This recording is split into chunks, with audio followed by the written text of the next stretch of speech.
اعوذ بالله من الشیطان الرجیم بسم الله الرحمن الرحیم.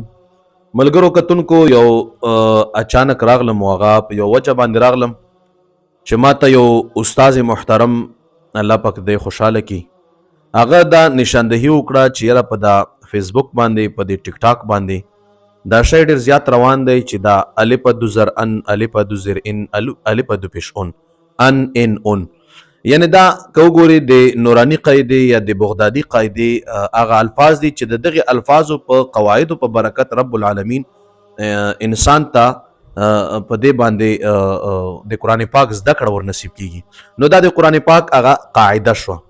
په دې پورې بیا مسلمانان راپورته کیږي او مسخرې کوي او موږ بیا څه وایو چې اله مثال په تور باندې فلان ملک چې دی هغه د قرآن پاک بې حرمتي وکړه، فلان چې دی هغه د قرآن پاک بې ادبي وکړه، قرآن پاک یې وسوځولو، قرآن پاک داسې وکړل.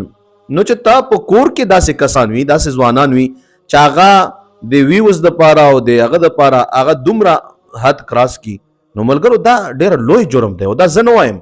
سورت احزاب 22 سپاره کې په 57 نمبر آیات کې رب العالمین فرمای ان الذين يؤذون الله ورسوله لعنهم الله في الدنيا والآخرة وأعد لهم عذابا مهینا.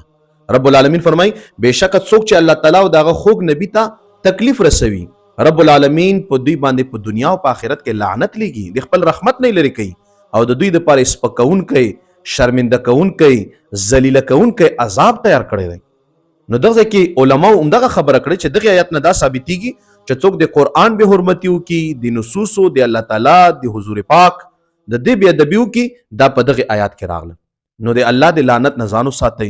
نوجوانانو ملګرو کوشش کوئ سوشل میډیا باندې استعمال کوئ، خو په داسې طریقې سره چې د دین د شاعرو د پټکي د جمعات د منارې د اذان د صف د مصلي د امام د دې بې حرمتي ورکې نه کیږي، د قرآن پاک د احادیثو مبارکو. نو دینی شاعرو خیال ساتئ. دا یو مهمه موضوع ملګرو سره شریکه کوي چې خلک منع شي د دغه الف دو زر ان الف دو زر ان الف دو پیش اون د مسخرې نه. دا ډېر لوی جرم دی. الله تعالی موږ تاسو له تر حفاظت راکړي. آمین.